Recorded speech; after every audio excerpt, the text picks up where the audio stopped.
వైరాగ్యంతో గురువులను ఆశ్రయిస్తారు.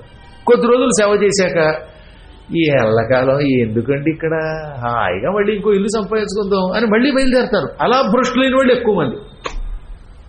వీళ్ళందరూ రాళ్ళు గాయలు. కానీ అలా ఉండకూడదు. మనం కష్టం వల్ల దుఃఖం వల్ల తాత్కాలిక ప్రయోజనం ఆశించి భగవంతుణ్ణి సేవించకూడదు. కర్మ పరిపక్వమైనటువంటి వాడు పరిపక్వ ఫలంలా తయారైనటువంటి వాడిలా తయారై భగవంతుణ్ణి ఆశ్రయించాలి. వాడు మాత్రమే తరిస్తాడు. అలా కర్మ పరిపక్వం కాని వాళ్ళు ఎక్కువ కనుక ఏమవుతుందన్నమాట, వాళ్ళు భగవంతుడిని ఎల్లకాలం ఆశ్రయించరు, మధ్యలో వెళ్ళిపోతూ ఉంటారు. అటువంటి వాళ్లే ఎక్కువ మంది ఉంటారు. శివుడు చెప్పిన మాట ఇది. వచన కర్మ సంయుక్తం సర్వేషాం ఫలదాయకం సర్వతీర్థాని యజ్ఞాశ్చ దానాని వివిధాని చ కార్యాణి మనఃశుద్ధ్యర్థం నాత్ర కార్యా విచారణ. తీర్థాలు, యజ్ఞములు, దానములు, ఇంకా రకరకాలైన పవిత్ర కార్యాలు దేనికి చేయమన్నారు? సర్వతీర్థాని యజ్ఞాని దానాని వివిధాని చ, అనేక రకాల తీర్థయాత్రలు చేయమని చెప్పారు పెద్దలు మనల్ని. అదే మేము పురాణంలో చెబుతున్నాం. యజ్ఞములు చెయ్యండి అన్నారు. యజ్ఞాశ్చ, ఈ యజ్ఞములు ఏమిటి? దానాలు ఎందుకు అంటే ఇవి చెయ్యగా మనస్సు శుద్ధి అవ్వాలి. అందుకని తీర్థయాత్రలు చేయటం వల్ల నీ మనస్సు పవిత్రం అవ్వాలి. భవబంధాలకు దూరంగా వెళ్ళాలి. అన్ని బంధాలు వదిలేయాలి. ఈ భార్య, భర్త, కొడుకు, స్నేహితుడు, కొత్త బంధాలు ఇవద్దు మనకి. ఈ బంధాలు ఎలా తొలగించుకుందామా అని తీర్థయాత్రలు చేయాలి. కానీ తీర్థయాత్రలకు వెళ్ళి మనం లేని బురద అంటించుకుంటున్నాం, కొత్త బురద అంటించుకుంటున్నాం. తీర్థయాత్రలకు వెళ్ళిన తర్వాత లేనిపోయిన కొత్త బంధాలు తగిలించుకున్నామంటే బురద అనమాట. ఈ బురద పొమ్మంటే పోదు. మన పాత బురద స్థానంతో పోతుంది, కొత్త బురద ఇది. అందుకే దీన్ని పంకం అన్నారు, భవపంకం. ఇది మరీ డేంజర్. తీర్థయాత్రకు వెళ్ళిన తర్వాత కూడా నీ మనస్సులో ఆలోచనల్లో పరమాత్మ ఉండకుండా అన్యమైన ఆలోచన వస్తుందంటే ఇంక నీకు తీర్థయాత్రలో ఉపయోగం ఉంది. యజ్ఞములు దేనికి చేస్తున్నాం? నీ మనస్సు శుద్ధి అవ్వడం కోసం. కానీ ఎన్ని యజ్ఞములు చేసినా మనస్సు శుద్ధి కానప్పుడు వాడికి ఆ యజ్ఞముల వల్ల వచ్చే ఫలితం ఉండదు క్రమంగా. వివిధానిచ దానాన్ని, దానములు కూడా దానికోసం చేస్తున్నాం. లక్షలకు లక్షల దానం చేయటం యొక్క ఉద్దేశం మనస్సు పవిత్రం అవ్వాలి. ఈ పవిత్ర మనస్సుతో ఇక మీదట కేవలం భగవత్ కథలు వినడం, భగవద్ధ్యానం తప్ప మనకు అన్యం వద్దనుకుని చెయ్యాలి. కానీ నీకు ఇన్ని దానములు చేసినా ఏ ఎల్లమ్మో పుల్లమ్మో గుర్తొచ్చిందనుకోండి, పుల్లమ్మ లేకపోతే నువ్వు బతకలేకపోతే నీ బతుకంతా ఫుల్ కళ్ళు అయిపోతుంది. ఎంత అద్భుతమైన మాట అండి. 37వ శ్లోకం. ఈసారి ఎప్పుడైనా మీకు కావాలంటే అడగండి. 203వ పేజీ, మాహేశ్వర ఖండంలో 31వ అధ్యాయంలో శ్లోకం 37. ఎన్నోది ఇది? 31వ అధ్యాయం. ఆ అధ్యాయంలో శ్లోకం 37. ఈ కార్యములన్నీ మనశ్శుద్ధి కోసం చేస్తున్నాం, మనస్సు పవిత్రమవడానికి. నా అత్ర కార్య విచారణ, ఇందులో ఇంకేం ఆలోచించద్దు. అందుకని కర్మలు చేస్తున్నాం. ఈ కర్మలు చేసి తత్ఫలితంగా శుభ ఫలితముగా, పుణ్య ఫలితముగా ఉత్తమ గతులకు వెళ్ళాలి. కానీ నీ మనస్సు వీటి వల్ల శుద్ధి కానప్పుడు ఏ పనులు చేసినా ఉపయోగం లేదు. క్రమంగా కలియుగం మొదలయ్యాక, కలియుగం ప్రారంభమయ్యాక ఈ పనులు చేసేవాళ్ళు మొక్కుబడిగా చేస్తారు. అంటే అందరూ కష్టమా? ఎక్కువ మంది. ఇందులో అందరూ అలా చేస్తే మీలాంటి పుణ్యాత్తులు ఎందుకుంటారు? ఇక్కడ కార్యములు స్వార్థంతో చేస్తారు. భగవద్భక్తి శాశ్వతంగా నిలబడదు. పుణ్యకార్యముల ఎడల ఆసక్తి తగ్గుతుంది. ఏ పని చేసినా నాకేమిటి అనుకుని చేయడం మొదలెడతాడు. గుళ్ళోకి వెళ్ళి 108 ప్రదక్షిణలు చేస్తే పెళ్ళి అవుతుంది అంటేనే చేస్తాడు. చివరికి ఇంత 108 ప్రదక్షిణలు కేవలం పెళ్లి కోసమా? ఒక కిళ్ళీ కోసమా? ఒక కొంప కోసమేనా? కేవలం ప్రయోజనం కోసమే ఈ అర్చనలు చేస్తారు, పురాణములు వింటారు, యజ్ఞాదులు చేస్తారు. అటువంటి వాళ్ళంతా భవిష్యత్తులో స్వర్గాది సుఖాలకి వెళ్లడం పోయి నీ దగ్గరికి వస్తారు. అందుకే కలియుగంలో 90% నీ గెస్ట్లే, నీకు చీప్ గెస్ట్లు, చీఫ్ కాదు వాళ్ళు, చీప్ గెస్ట్లుగా వస్తారు. ఇక నువ్వు వాడిని చిత్తకొట్టి పారేయచ్చు. ఓ 10% స్వర్గాది లోకాలు కడతారు. మళ్ళీ ఈ 10%లో లోకాలకు వెళ్లే వాళ్ళలో 1% మాత్రం మోక్షం పొందేవాళ్ళు ఉంటారట. అంటే కలియుగంలో ఇన్ని కోట్ల మందిలో లెక్క వేసుకోండి, తెలుగు వాళ్ళు మొత్తం ఉభయ రాష్ట్రాల్లో కలిపి నేను వినడం ఇంచుమించుగా 13 కోట్లు ఉన్నారట. ఇంకెక్కువ ఉంటే ఉండొచ్చేమో చెప్పలేం. 13 కోట్ల 1% అంటే ఎంతండి? ఇంకేం చెప్పగలం, ఎంత తక్కువ ఉన్నారు? ఈ 1%లో ముక్తికి వెళ్ళేవాళ్ళు కానీ లేక అంత తేలిగ్గా పునర్జన్మ ఎత్తని వాళ్ళు ఉంటారట. ఈ 1% పోయాక ఇంకా 9% మాత్రం స్వర్గాన్ని కడతారట. ఇక మొత్తం మిగతా వాళ్ళంతా 90%, 190 మంది యమధర్మరాజు గారి దగ్గరికి వెళ్ళి, ధర్మరాజా నువ్వంటే మాకిష్టం, మాకు కుంభీపాకం ఇష్టం, వైతరణి నది అంటే ఇష్టం, భూలోకంలో డ్రైనేజీ పక్కనే ఇల్లు కట్టుకున్నాం కనుకే వైతరణి నదిలోకి దూరి అని తాగాలనుకుంటున్నాం దాన్ని, అసిపత్ర వనం ఇష్టం, తప్త కుంభీపాకం ఇష్టం, తప్త వాలుకా నరకం అంటే ఇసుకని బాగా కాల్చేసి అందులో వేసేస్తారు పల్లీలు వేయించినట్టుగా. కొంతమంది వేరుశనగుళ్ళు ఉంటాయి, పల్లీలు వేయించేటప్పుడు ఏం చేస్తారంటే ఇసుకలో వేయిస్తారండి, బాగుంటాయి రుచిగా. అలా అక్కడ ఇసుకంత బాగా వేయించి అందులో మనల్ని కూడా ఇంతంత పల్లీల కింద వేయిస్తారు. కాకపోతే తినడానికి ఎవరు ఉండరు అక్కడ, మనమే తినాలి. ఈ నరకాలు ఇష్టమని యమధర్మరాజు గారి దగ్గర కడతారు. అయితే ఇందాక చంద్రశేఖరాష్టకం చదివాడు కదా, దానికి అద్భుతమైన ట్యూనింగ్ ఉందండి. ఆ ట్యూనింగ్లో నేర్చుకుంటే తొందరగా శివుడు అనుగ్రహిస్తాడు. చంద్రశేఖర చంద్రశేఖర చంద్రశేఖర పాహి మాం, చంద్రశేఖర చంద్రశేఖర చంద్రశేఖర రక్ష మాం, రత్నసానుశరాసనం రజతాద్రిశృంగనికేతనం, సింజినీకృత పన్నగేశరమచ్యుతానల సాయకం, క్షిప్రదగ్ధపురత్రయం త్రిదశాలయైరభివందితం, చంద్రశేఖరమాశ్రయే మమ కింకరేష్యతి వయ్యమః, చంద్రశేఖర చంద్రశేఖర పాహి మాం, చంద్రశేఖర చంద్రశేఖర చంద్రశేఖర రక్ష మాం. ఆర్తితో ఇలా చంద్రశేఖర చంద్రశేఖర చంద్రశేఖర అని 3 సార్లు పిలిచి, పాహి మాం, పాహి అంటే రక్షించు, మాం అంటే నన్ను, పాహి మాం అంటే నన్ను రక్షించు, రక్ష మాం నన్ను రక్షించు అని ప్రార్థిస్తే అప్పుడు మనకి ఈ యముడు ఏం చేస్తాడండి, చంద్రశేఖరమాశ్రయే మమ కిం కరిష్యతి వై యమః, ఈ చంద్రశేఖరుణ్ణి ఆశ్రయిస్తున్నాను, నన్ను ఈ యముడు ఏం చేయగలడు అని ధైర్యంగా పలకగలుగుతాడు. అలా పలికితే చెప్పలేం కానీ లేకపోతే యమధర్మరాజు గారి దగ్గరికి వెళ్తే భయంకరమైన నరకాలు అనుభవించక తప్పదు. అందువల్ల సుస్పష్టంగా చెప్పాడు, కలియుగంలో ఎక్కువ మంది అక్కడికే పోతారట. అయినా కలిర్ధన్య స్త్రియ ధన్యా, కలియుగంలో స్త్రీలు ఎక్కువ ధన్యాత్మురాళ్ళు. ఎందుకంటే ఆడవాళ్ళు ఎక్కువగా లలితా సహస్రనామాలు, విష్ణు సహస్రనామములు మొదలైనవి చదువుతారు. తొందరగా వాళ్ళకి భగవంతుడి యొక్క అనుగ్రహం కలుగుతాట. ఇంట్లో గుర్తులు గురువు గారి పురాణాన్ని యాజిటీజిగా కాపీ కొట్టి ఇతరులకు చెప్పేవాళ్ళు ఎంతో మంది ఉన్నారు, అదృష్టవంతులు. అయితే గురువు గారి పురాణం యథాతథంగా చెప్పేయండి, కార్తీక పురాణం అవి, కానీ పద్మాకర్ గారు చెప్పారని మాత్రం చెప్పండి. మళ్ళీ నేను చెప్పానని చెప్పకుండా మీ సొంత పెత్తన కదా మేమే చెప్పామని చెప్పారు అనుకోండి, మళ్ళీ చీఫ్ గెస్ట్ యముడి దగ్గరికి. అలా కాకుండా మా గురువు గారు పద్మాకర్ గారు చెప్పిన పురాణమునే మేము యాజిటీజిగా మీకు అప్పగిస్తున్నామని ఆయన పేరు చెప్తే అప్పుడు పుణ్యం వల్ల ఇది యమలోకానికి వెళ్ళారట. ఆడవాళ్ళు చాలా తొందరగా వెళ్ళిపోతారని చెప్పారండి. నేను చెప్పలేదు బాబోయ్, పురాణంలో చెప్పారు. మళ్ళీ బయటికి వెళ్ళాక ఆమె ఎంతసేపు లేడీస్ అంటారా అని మీరంతా నాకే స్వరకురా చూడకండి. స్త్రియ ధన్యా, స్త్రీలు తొందరగా ధన్యాత్మురాలు అవుతారట. మీకు కూడా తెలుసుకునే ఉందిగా, ఎక్కడైనా ఎక్కువగా పురాణములు నా పురాణంలోనే కొంచెం పురుషులు ఎక్కువగా కనబడతారు, అది నా అదృష్టం. కానీ ఎక్కువ చోట్ల ఆడవాళ్ళ చంద్రశేఖరాష్టకం, అలాగే మీనాక్షీదేవి యొక్క స్తోత్రం, కామాక్షి స్తోత్రం, లలితా సహస్రనామం, విష్ణు సహస్రనామం, అమ్మవారు లక్ష్మీదేవి అష్టోత్తర శతనామం, ఇలాంటి స్తోత్రములు శ్రద్ధగా చదువుతూ ఉంటారు. ఆ చదివేటప్పుడు సాధ్యమైనంత వరకు పక్క వాళ్ళ గురించి అసలు మాట్లాడనమాట. పుల్లం అలా చేసిందిట, ఎల్లమ్మ ఇలా చేసిందిట అనకుండా చదువుతారట కలియుగంలో అనుకుంటున్నాను నేను. అందువల్ల స్త్రీలు ధన్యాత్మురాలు. ఇక ఎవరు కలిర్ధన్య, కలిపురుషుడు ధన్యాత్ముడు. ఎందుకని తొందరగా అనుగ్రహిస్తాడు కనుక. ఇంత 90% నరకానికి వెళ్ళే ఈ కలియుగంలో కూడా మనం తొందరగా అనుగ్రహించే, మనకి తొందరగా శివానుగ్రహం, విష్ణు అనుగ్రహం, భగవద్ అనుగ్రహం కలిగి తరించేలాగా చేసేవాడు కలిపురుషుడే. ఎందుకని?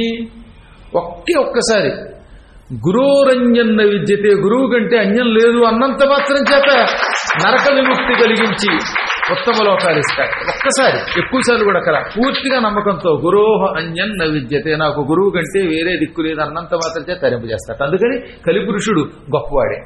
ఇంకా శూద్రాహధన్య, కలియుగంలో అన్ని వర్ణాల్లో శూద్రులు తొందరగా తరిస్తారు. ఎందుకంటే ఎక్కువ భక్తి వారి దగ్గరికి వెడుతుందని, వాళ్ళు ఎక్కువగా సేవ చేస్తున్నారని, భగవత్ సేవలో ముందుంటారని చెప్పారు. ఇవన్నీ నేను చెప్పట్లేదు. మీకేమన్నా కోపాలుంటే వ్యాసుని అడగండి, వ్యాసుడు చెప్పిందని చెప్పడం వరకే. అందుకని తొందరగా తరించేవాళ్ళు వీళ్ళు అవుతారు. తక్కిన వాళ్లలో వీళ్లకంటే కొంచెం ఒక్క పెసరు లోపం ఉంటుంది పొమ్మన్నారు. ఆ లోపం కూడా తొలగడం కోసమే ఈ పురాణములు పెట్టాం. ఇప్పుడు ఈ పురాణములు వింటే ఇంకిక్కడ స్త్రీలు, పురుషుడు, నపుంసకులు, ఈ వర్ణములు ఇవేమీ లేవు, అందరూ తరిస్తారట. అందుకే కలియుగములో తొందరగా తరింపజేసేవి కేవలం పురాణములు. కృతాదౌ బహవో ధర్మా కలౌ ధర్మస్తు కేవలం పురాణ శ్రవణాదన్యో విద్యతే నాపరో నృణాం. కృతయుగం వంటి యుగములలో మానవులు తరించడం కోసం చాలా మార్గాలున్నాయి. యజ్ఞములు, తీర్థములు, దానములు, ధర్మములు ఎన్నో పెట్టారు. కానీ కలియుగంలో ఇవేమీ చెయ్యలేకపోయినా పర్వాలేదు, ఏ కార్యక్రమం చేయకపోయినా శ్రద్ధతో రోజు కాసేపు వచ్చి ఒక 2 గంటలు పురాణం వింటే ఆ మాత్రానికే తరిస్తారు. అందుకనే కలియుగంలో కేవలం పురాణం వినడం చాలన్నారు. అవి కూడా వ్యాసోక్త పురాణములు. మళ్ళీ చాలా పురాణాలు ఉండొచ్చు, వ్యాసుడు చెప్పిన పురాణములే ప్రామాణికములు. అవి కాకుండా కల్పిత కథలు చాలా ఉంటాయి, అవి మనకు అక్కర్లా.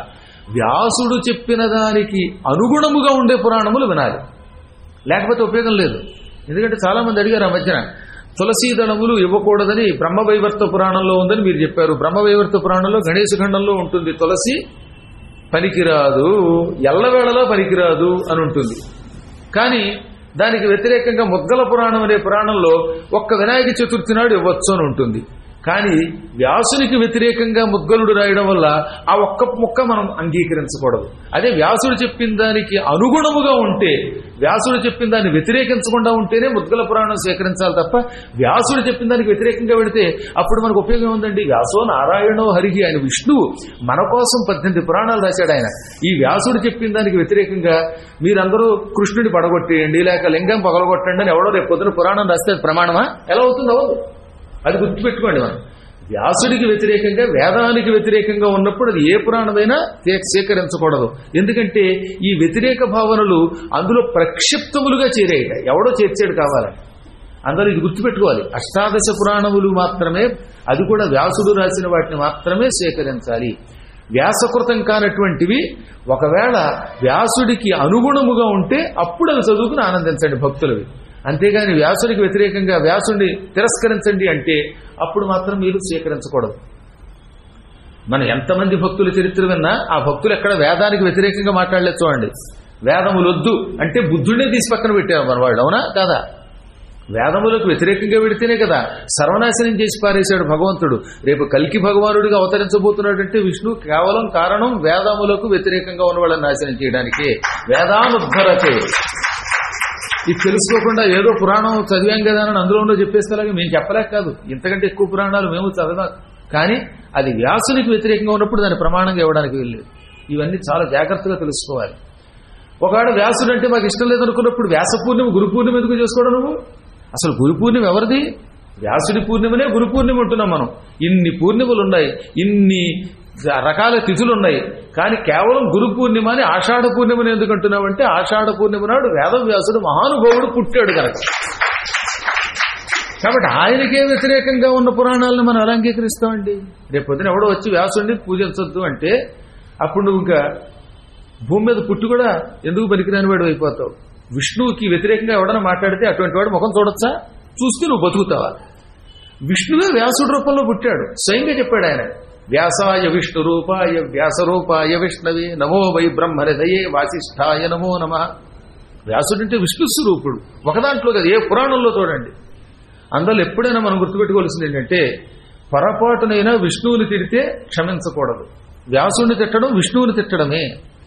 భాగవత ప్రారంభంలోనే వేదవ్యాస మహర్షి విష్ణువు యొక్క అంశ, విష్ణోరంశో మునిర్జాత సత్యవత్యాం పరాశరాత్, విష్ణువు యొక్క అంశతో వేదవ్యాసుడనే ముని పరాశరునికి సత్యవతి వల్ల జన్మించాడు అని చెప్పారు, భాగవతంలో చెప్పారు. అటువంటి మహాత్ముడిని మనం ఎప్పుడు నమ్మాలి.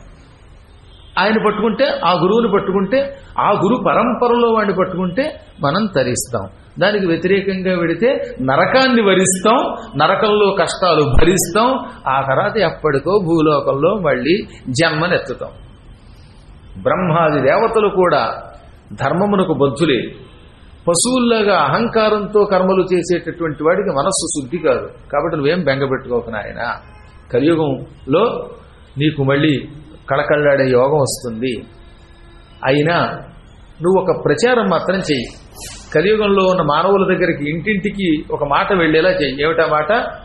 కలిపురుషుడు ధన్యుడు, స్త్రీలు ధన్యులు, అందరూ ధన్యులు, పురాణములు విని తరించండి, ధర్మ మార్గంలో నడుచుకోండి, లేకపోతే నా లోకమంతా మీతో నిండిపోతుంది అని నువ్వే నీ భటులతో టముకు వేయించు.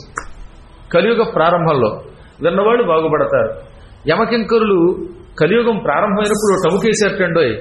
పూర్వం ఏం చేసేవారంటే ఓ డబ్బు ఉచ్చుకుని డుబ్బుకుని వాయించి ఓహోయ్ పంచాయతీ బోర్డు దగ్గర మీటింగ్ ఉందో హోయ్ అని వేసేవారు. లేదా ఫలానా తోట మిరపకాయలు అమ్ముతున్నారు హోయ్, కేజీ రూపాయి హోయ్. మా చిన్నప్పుడు కేజీ రూపాయిట, కేజీ కాదు 4 కేజీల రూపాయి. కేజీ రూపాయి ఇప్పుడే అమ్ముతున్నారులేండి మధ్యన.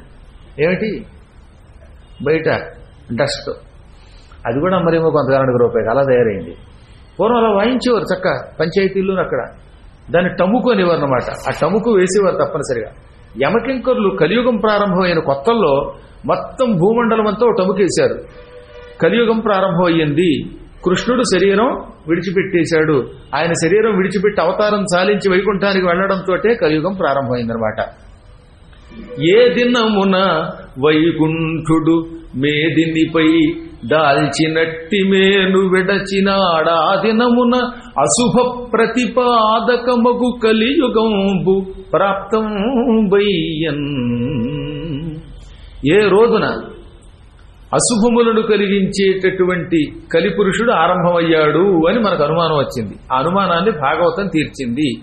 శ్రీమన్నారాయణుడు భూలోకంలో అవతరించాడు.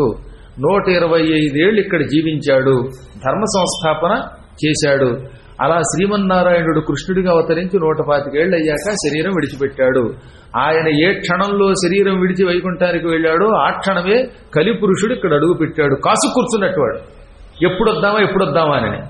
అందుకని అలా పరమాత్మ వెళ్ళడం, ఈయన పూర్తిగా ఈ లోకాన్ని ఆక్రమించడం ఒకేసారి జరిగాయి.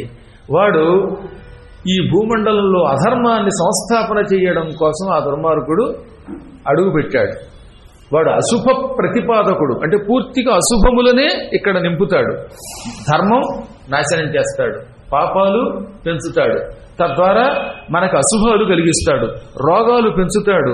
ఒక్కడికి ఆరోగ్యం ఉందటండి. కలిపురుషుడి వల్ల అందరికీ అనారోగ్యం. ఎక్కడ చూసినా కడు తిరిగిపోయేవాడు, స్థూలకాయం, శరీరం మాట వెనక, మోకాళ్ళ నొప్పులతో పైకి ఎక్కలేరు, కిందకి ఎక్కలేరు. గుడికి అమ్మ బాబోయ్ 12 మెట్లున్నాయట. 12 మెట్లు, మరి అదేదో పర్వతంలాగా. అందుకని కింద నుంచే వదాండం. ఇంకా నయ్యం, అక్కడ దాకా వచ్చి కూడా అయ్యి బాబా లోపలికి 4 అడుగులు నడవలేనండి బాబు, ఇక్కడే కుర్చీ వెయ్యండి అంది పాప ఒక ఆవిడ. ఏం చేస్తుంది, శరీరం అలా అయిపోయింది. మరి ఇవన్నీ అనారోగ్యాలన్నీ అశుభాలు. ఇలా అనారోగ్యములు, అనేకమైనటువంటి కష్టాలు, దుఃఖాలు, వీటన్నిటినీ ప్రతిపాదన చేసే కలిపురుషుడు అలా కృష్ణావతార సమాప్తి అనంతరం ఈ భూమి మీదకి వచ్చి కూర్చున్నాడు అనమాట. కలి వచ్చి కూర్చున్నాడు. వాడు కూర్చోగానే వెంటనే యమధర్మరాజు గారు కింకరుల్ని పంపాడు. ఆ కింకరులు మొత్తం భూమండలం అంతా తిరిగారు. కలిపురుషుడు వచ్చాడు, కృష్ణుడు లేడు, ఇక అధర్మం పెరుగుతుంది. ఈ సమయంలో మీరు తరించడానికి ఒకటే మార్గము, మీరు శ్రద్ధగా పురాణములు వినండి, గురువుని ఆశ్రయించండి, భగవన్నామం చెయ్యండి. ధర్మం మీద మీకు తెలియకుండానే ఆసక్తి కలుగుతుంది, తరిస్తారు. రోజు గోవిందానండి, గురోరంజన్న విద్యతే అనండి, అంతో ఎంతో పురాణములు వినండి. ఎక్కువ అక్కర్లా, 24 గంటలు వినమండల్లా. రోజు మొత్తం మీద 2 గంటలండి. ఆ మాత్రం 2 గంటలు భగవంతుడి కోసం కేటాయించలేమా? 2 గంటలు కనుక ఈ పురాణము కోసం కేటాయిస్తే 2 కోట్ల సంవత్సరములు నరకంలో శిక్షలు అనుభవించకుండా బయటపడతాం. ఈ 2 గంటలు కూడా కేటాయించకపోతే, గంట ఆయన కోసం కేటాయించకపోతే యమలోకంలో మంట పెడతాడు ఆయన. ఆ తర్వాత ఆ మంటతో వంట అయిపోతాం మనం, ఇంకన్నీ తంటాలే. ఈ విధంగా కలియుగం కష్టం నుంచి కూడా సుఖాన్ని కలిగించేటటువంటి యుగం. ఆ సమయంలో నువ్వు చాటించు అనగా యమధర్మరాజు గారు అన్నీ విన్నాడు. చాలా అద్భుతమైన సంభాషణలండి ఆ సంభాషణ. లోతుగా కనుక వాటి గురించి చెబితే అంత తేలిగ్గా అర్థం కాక కొంచెం స్వల్ప మార్గంలో మీకు అర్థమయ్యే రీతిలో చెప్తాం. అన్నిటికంటే పరమార్థమైన వచనం జ్ఞాన సంబంధమైన వచనం. జ్ఞానం అంత తేలిగ్గా కలియుగంలో రాదు. జ్ఞానం వల్ల మనస్సు శుద్ధి అవుతుంది. శుద్ధి అయితే ఆ శుద్ధి అయిన మనస్సులో భగవంతుడు ఉంటాడు. అలా ఉండాలంటే జ్ఞానం అంటే ఏమిటో తెలుసుకోవాలి. ఈ జ్ఞానము కేవలం సజ్జన సాంగత్యం వల్లే కలుగుతుంది. సజ్జన సాంగత్యం, అందరితో కాదు. సాంగత్యం అంటే అందరితో కాదు. ఎందుకు వచ్చింది? ప్రతివాడితో స్నేహం చేస్తే ఉపయోగం లేదు. సజ్జన సాంగత్యం అనగా ఒక విధంగా చెప్పాలంటే ఇప్పుడు మీ సత్సంగం లాంటిది అనమాట. అప్పుడప్పుడు గుడి బడి లేదా ఇక్కడికి వచ్చి కాసేపు పురాణం వినడం, పారాయణలు చెయ్యమనగానే స్తోత్రం సిగ్గుపడకుండా ఏ వాట్సాప్లోనో చూసుకుంటూ అందులో చక్కగా చంద్రశేఖర్ అనుకోవడం, మళ్ళీ పిలవగానే నాకు తెలియదండి అని కొత్త పెళ్లి కూతుర్లో సిగ్గుపడకుండా పక్కన వచ్చి చెయ్యడం, ఇతరులకు వీలున్నంత వరకు ఉపకారం చేయటం. కొంతమంది చూడ వెనకాల నిలబడి వచ్చిన వాళ్ళందరినీ అక్కడ కూర్చోండి ఇక్కడ కూర్చోండి అని చూపిస్తున్నారు. అది గొప్ప సేవ. పురాణం వినడం కంటే అది గొప్ప సేవ. అందరూ వచ్చి దీపాలే వెలిగిస్తే దీపాలు వెలిగించడానికి లోపల కూర్చోబెట్టేవాడు క్రమశిక్షణలో కార్యకర్తలు ఎవరు ఉంటారు? అలాంటి కార్యకర్తలు కావాలి. ఇలాగా పవిత్ర కార్యక్రమాల్ని ఒక క్రమశిక్షణతో నడపడమే గొప్ప జ్ఞానం. అంటే ఇంతకంటే గొప్ప జ్ఞానం అంటే ఏం లేదు. సత్సంగం వల్ల లాభాలు ఎక్కువ ఉంటాయి. మంచివాళ్ళు, పవిత్రమైన మనస్సు కలిగిన వాళ్ళు ఒక 10 మంది స్నేహితులుగా మారితే వాళ్ళు లోకం మొత్తాన్ని తరింపజేస్తారు. ఇందులో ఒక్కడు చెత్తగాడు చేరాడంటే మొత్తం కార్యక్రమం పాడైపోతుంది. సడన్ గా ఏం చేస్తాడనమాట, ఎప్పుడు ఉండే పనులే, ఈ పూటకి హోటల్కి పోదాం అంటాడు, సినిమాకి పోదాం అంటాడు. దానివల్ల ఏమవుతుందనమాట, ఇంత సత్సంగం దెబ్బతింటుంది. ఒక పెద్ద పాలకుండలో రవ్వంత విషం పోసినట్టు అవుతుంది. అందువల్ల ఇలాంటి వాళ్ళు ఉంటారేమో చూసుకోవాలట. నాస్తికులతో ఎప్పుడు ఎందుకు స్నేహం చేయొద్దంటారంటే, మనం ఎంత గొప్ప జ్ఞానులమైనా నాస్తికుడు మనల్ని వాడికేసి లాక్కుంటాడు. ఎందుకండి ఈ పురాణాలు అంటాడు, పనికొచ్చే పనులు చెయ్యి అంటాడు. ఆ పనికొచ్చే పని వాడికి పనికొచ్చేది. అది చెయ్యి ఇది చెయ్యి అంటాడు. తాగితే సుఖం ఉందంటాడు, ఇంకో దాంట్లో సుఖం ఉందంటాడు. ఇవన్నీ మనల్ని పాడు చేస్తాయి. వీళ్ళు లోభ పెడతారు, మనల్ని సుఖముల లోభంలోకి తీసుకెళ్లి సర్వనాశనం చేస్తారు. అందువల్ల మీరు సాధ్యమైన తిరిగి చేస్తారంటే సత్సాంగత్యం వల్ల జ్ఞానం కలుగుతుంది, జ్ఞానం వల్ల ధర్మం పెరుగుతుంది, ముక్తి కలుగుతుంది అని గ్రహించి అదే నిలబెట్టండి.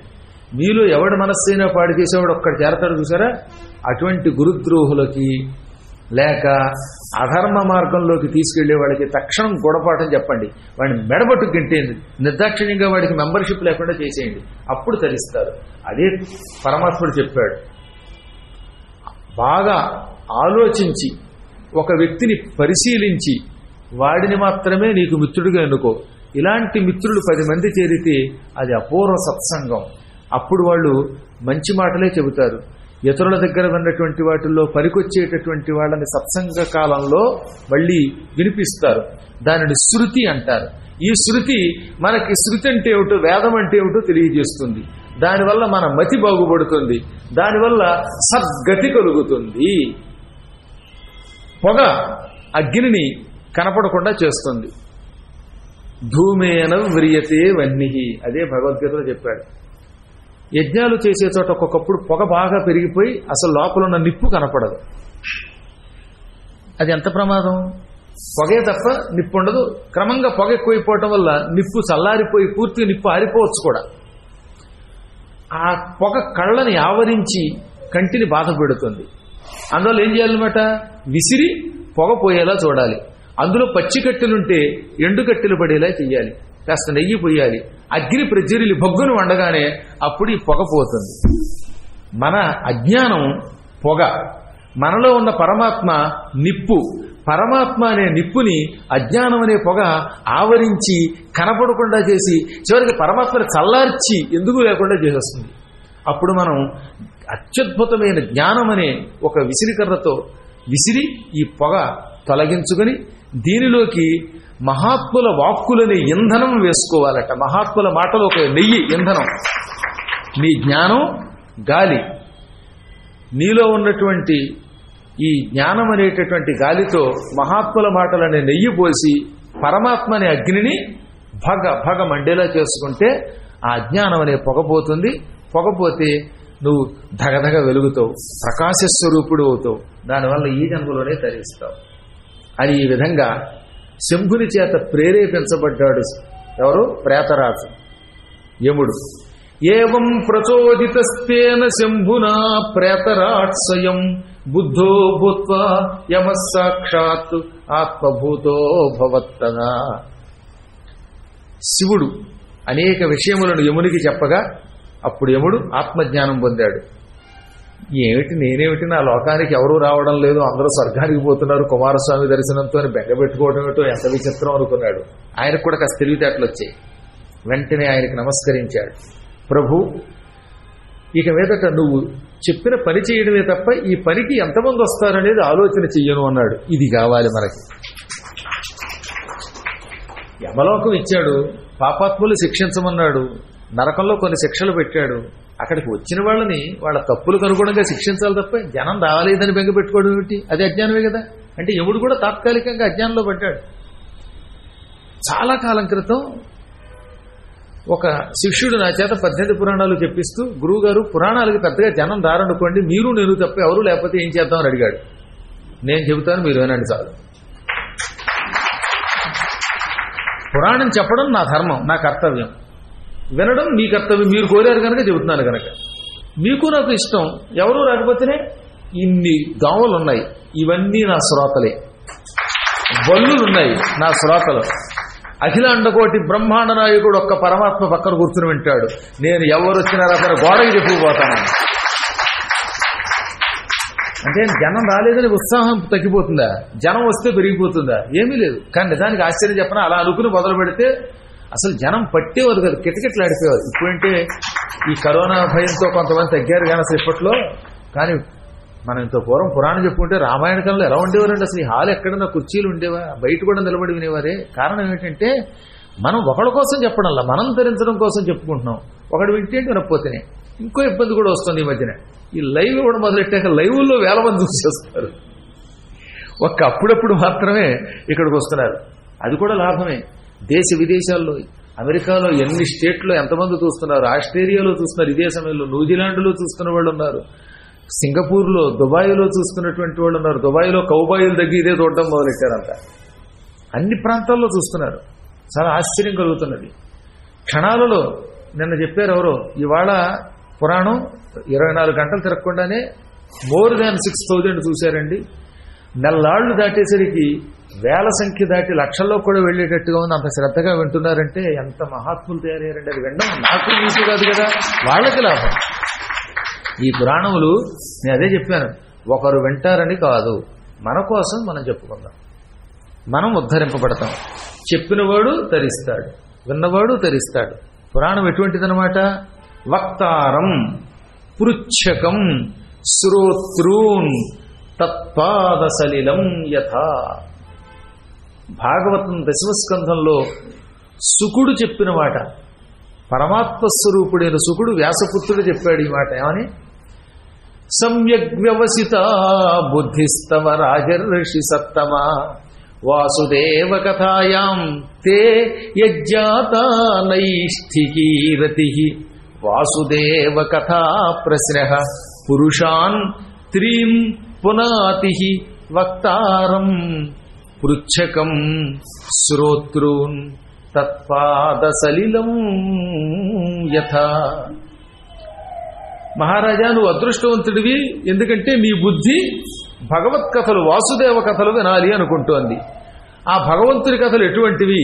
వక్తారం అంటే ఉపన్యాసం చెప్పేవాడిని. ముందు మాకే ఇచ్చారులేండి ప్రిఫరెన్స్. మరి నేను చెప్పాలి కదా, కష్టపడి 2 గంటలు. నీకేముంది, అలా కూర్చొని దర్జాగా మధ్య మధ్యలో కురుకేస్తూ వినొచ్చు. కానీ నాకు కురకడానికి లేదే, ఎడతెరిపి లేకుండా 2 గంటలు అంత గొంతుతో అలా చెప్పవలసిందే. అందుకని కొంచెం శ్రమ నాది కనుక ఆయన ముందు వక్తారం ఉపన్యసించేవాడని ఈ పురాణం బాగు చేస్తుంది. పృచ్ఛకం అంటే అప్పుడప్పుడు కొందరికి కొన్ని డౌట్లు వస్తూ ఉంటాయి. మా ఇంట్లో ఇంత శివలింగం ఉందండి, ఉండొచ్చా అంటాడు. ఆ తర్వాత అంటే ఇప్పుడు కదా ఉపన్యాసం అయ్యాక పక్కన నిలబడి ఈ జనాలను అడ్డం కొట్టి కాకుండా ఉండొచ్చు నాయన అని చెప్పాను. అలా ప్రశ్నించిన వాడిని బాగు చేస్తుంది. శ్రోత్రూన్, ఈ పురాణం వినేవాళ్ళు ఉంటారు కదా, మీరంతా శ్రోతలు అన్నమాట. మిమ్మల్ని అందరినీ తరింపజేస్తుందట. ఈ విధంగా చెప్పేవాడిని, ప్రశ్నించేవాడిని, వినేవారిని అందరినీ భగవత్కథ తరింపజేస్తుంది. ఎలా తరింపజేస్తుంది? తత్పాద సలిలం యథా, విష్ణు పాదముల నుండి పుట్టిన గంగవలే. విష్ణువు యొక్క పాదాల నుండి పుట్టిన గంగలో ఒక్కసారి స్నానము చేసినంత మాత్రం చేతనే మన పాపాలన్నీ ప్రక్షాళనైపోతాయి. అలాగే భగవత్కథలు కూడా మన పాపములు తొలగిస్తాయి. అందుకని వినాలి. అది వినడమే ఒక అదృష్టం. అందువల్లే యముడు విన్నాడు, మనం వింటున్నాం, విని తరిస్తున్నాం. అదే వినకపోతే ఏం లాభం? ఇంతమందిని తరింపజేస్తున్న అపూర్వ కథ. అందుకే నేను ఎప్పుడో చెప్పానమాట, ఎవడు వచ్చిన రాపోయినా మన కోసం చెప్పుకుందాం. మీరు కూడా అలాగే ధర్మం మొదలుపెట్టేటప్పుడు అలా చేయండి. నన్ను అడిగారు మొదట్లో గుడి పెడుతున్నప్పుడు, ఎక్కువ రారేమో జనం అండి అన్నారు. ఎందుకు రారు? ఇప్పుడు చూడండి, అసలు గుడే పట్టట్లేదు. అంతా మనవాళ్లే బడి పెట్టారు. అక్కడ గుడిని బాగు చేయడానికి గుడి చూస్తే 100 గజాలు ఉంటే జనం చూస్తే 50 గజాల కంటే ఎక్కువ జనం పెరిగిపోయారు. అంతా బాగు చేశాక వీళ్ళు మళ్ళీ భోజనం చేశాక దీన్ని బాగు చేయడానికి ఇంకో గుడి పెట్టాల్సి వస్తుంది. అంత జనం పెరుగుతారు. ఎందుకు పెరగరండి? మంచి కార్యక్రమం చేస్తున్నాం, స్వార్థం లేకుండా చేస్తున్నాం. మంచి పనికి ఎప్పుడూ 10 మంది ఉంటారు. ఉంటే వాళ్ళ అదృష్టం, లేకపోతే మన అదృష్టం అనుకోండి. కాబట్టి ధర్మకార్యము ఎవరి కోసమో కాకుండా మీకోసం మీరు మొదలు పెట్టండి. అప్పుడు మీ కార్యాన్ని భగవంతుడు మెచ్చుతాడు, లోకం మెచ్చుతుంది, ఈ జన్మలోనే తరిస్తారు. ఈ విధంగా యమధర్మరాజు గారు తిరిగి వెళ్ళిపోయిన తర్వాత కార్తికేయుడు పర్వతరాజులందరినీ పిలిచాడు. పర్వతరాజులారా, యమధర్మరాజు గారికి మా నాన్నగారికి మధ్యలో సంభాషణ వీరంతా విన్నారు కదా. యుగాలు గడిచే కొద్దీ ప్రజల్లో మార్పు వస్తాయి. కృతయుగ ధర్మం వేరు. కృతయుగంలో ధర్మం ఎక్కువ ఉంటుంది, ఏదో నామకే వస్తే పాపం ఉంటుంది. పాపాత్ములు కూడా మళ్ళీ వాళ్ళ వరకు వాళ్ళు భక్తులు అవుతారు. ఇప్పుడు కృతయుగంలో హిరణ్యకశిపుడు లాంటి వాళ్ళు అప్పుడప్పుడు పుట్టారు. కానీ వాళ్ళు దేవతలతో విరోధించారు, విష్ణువుతో విరోధించారు, కానీ అందరితోటి విరోధం పెట్టుకోలేదు. చూడండి, వాళ్ళే నయం ఇప్పుడున్న దరిద్రుల కంటే. చైనా వాళ్ళ కంటే నయం కదటండి. త్రేతాయుగంలో 3 పాదములు ధర్మం, 1 పాదమే అధర్మం ఉన్నది. ద్వాపరయుగంలో 2 పాదములు ధర్మం, 2 పాదాలు అధర్మం ఉంటుంది.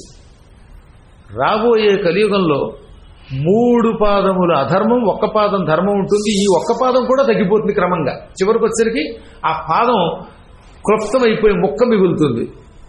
అంత పాపాత్తులు ఎక్కువ అవుతారు. వీళ్ళని ఏదో రకంగా తెరింపచేసే బాధ్యత మీ పర్వతాలది. ఎవరిదన్నాడు కుమారస్వామి వారు? పర్వతాలది. ఈ పర్వతాలే లేకపోతే మానవుల పాపాలు పెరుగుతాయి, వాళ్ళని రక్షించే వాళ్ళు ఉండరు. నాకు కలియుగ మానవుల యొక్క కష్టాలు తెలుసు, అందుకే భయం వేస్తున్నది. మీరేం చేస్తారంటే, పర్వతీయాని తీర్థాని భవిష్యంతి నచాన్యత. ఈ పర్వతాలన్నీ తీర్థాలుగా మారండి. మీరు తీర్థస్థలములుగా మారితే మీ దగ్గరకు వచ్చి ప్రజలు తరిస్తారు. ఎవరెవరు? శ్రీశైలో హి మహేంద్రశ్చ తథా సహ్యాచలో గిరి మాల్యవాన్ మలయో వింధ్యస్తథాసౌ గంధమాదనః శ్వేతకోటః త్రికూటో హి తథా దర్దుర పర్వతః. కొన్ని పర్వతాలకి ఆయన వరం ఇచ్చాడు. శ్రీశైలం, మహేంద్ర పర్వతం, సహ్య పర్వతం, మాల్యవంతం, మలయ, వింధ్య, గంధమాదనం, శ్వేత పర్వతం, కోట పర్వతం, త్రికూట పర్వతం, దర్దుర పర్వతం, వింధ్య పర్వతం, వెంకటాద్రి, శేషాద్రి, గరుడాద్రి వంటి పర్వతాలు. ఈ పర్వతాలన్నీ కూడా ప్రజలను అనుగ్రహించే క్షేత్రములుగా మారండి. ప్రతి పర్వతం ఒక లింగం. ఆ లింగం మీద కొన్నేమో విష్ణు ఆలయాలు ఉండాలి, కొన్ని శివాలయాలు ఉండాలి, కొన్ని అమ్మవార్లకు నెలవయ్యి ఉండాలి. మిమ్మల్ని చూడగానే శివలింగాన్ని చూసిన పుణ్యం వస్తుంది. ఆ శివలింగం పైన అఖిలాండకోటి బ్రహ్మాండ నాయకుడు వాసుదేవుడు కొలువై ఉంటే, అటువంటి కొలువై ఉన్న పర్వతం మీదకు అడుగుపెట్టిన ప్రతి వ్యక్తి పాదాల నుంచి ధూళి రాలినప్పుడల్లా వాడి పాపాలు దబ దబ దబ రాలిపోతాయి. వెంకటాచలం మీదకు అడుగు పెట్టడం తపస్సు. అది సాలగ్రామ శిలట. అక్కడికి అడుగు పెడుతూ ఉంటే మీ పాపాలన్నీ ఢామ్ ఢామ్ అని కదబడిపోతాయట, హాహాకారాలు చేసి భస్మం అయిపోతాయి. అలాగే రామేశ్వర క్షేత్రానికి వెళ్ళండి, ఇంకో క్షేత్రానికి వెళ్ళండి, ఎక్కడికి వెళ్ళండి, అక్కడికి వెళ్ళినప్పుడల్లా మీ పాపాలు పోతాయి. ఈ పర్వతాలు ఉన్న తోటి ఎక్కువ శక్తి ఉంటుంది. అందుకని పర్వతాల్లో కొన్ని పర్వతాలని క్షేత్రములుగా మారిపోండి అన్నాడు. ఆ పర్వతం చూడగానే లింగాకారంలో ఉంటుంది కాబట్టి ఆ లింగమును చూడటంతో కొందరు తరిస్తారు. ఈ విధంగా వింధ్య పర్వతం, పారియాత్రం, కేదార పర్వతం, ఈ పర్వతాలన్నీ ప్రజల్ని తరింపచేయండి.